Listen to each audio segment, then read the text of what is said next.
تو ایک بدو ایک گوہ کا شکار کر کے جا رہا تھا، جب اللہ کے رسول کی مجلس پر نظر پڑی تو وہاں سے لوٹ آیا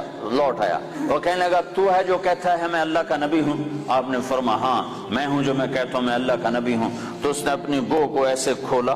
رسی سے یہاں رسی باندھی ہوئی تھی، اور اپنے اللہ کے نبی کے سامنے ایسے پھینکا، وہ مردہ تھی شکار کی ہوئی مردہ، ایسے پھینکا اور کہنے لگا اگر یہ گو کہہ دے تو اللہ کا نبی ہے تو میں تمہیں نبی مان جاؤں گا ورنہ نہیں مانوں گا۔ اور بڑا اکڑ کیسے کھڑا ہو گیا کہ مویا کا بندہ نہیں بولیندا جانور کتھوں بولے،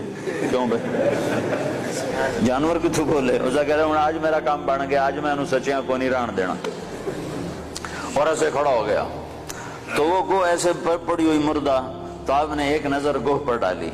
اور آپ نے کہا یا رب سبحان اللہ، یا رب اے گو۔ تو گو نے آنکھیں کھولی، بھلے زندہ ہوئی، اللہ نے زندہ کیا، آنکھیں کھولی، جانور بولا نہیں کرتے، گوہ نے سر اٹھایا اور عربی زبان میں خوبصورت انداز میں نعرہ لگایا لبیک۔ گوہ نے نعرہ لگایا لبیک میں حاضر وسعدیک، میری سعادت، میرے بھاگ جاگ اٹھے میری سعادت، یا زین من وافا یوم القیامہ، اے قیامت کے دن کو خوبصورت بنانے والے میں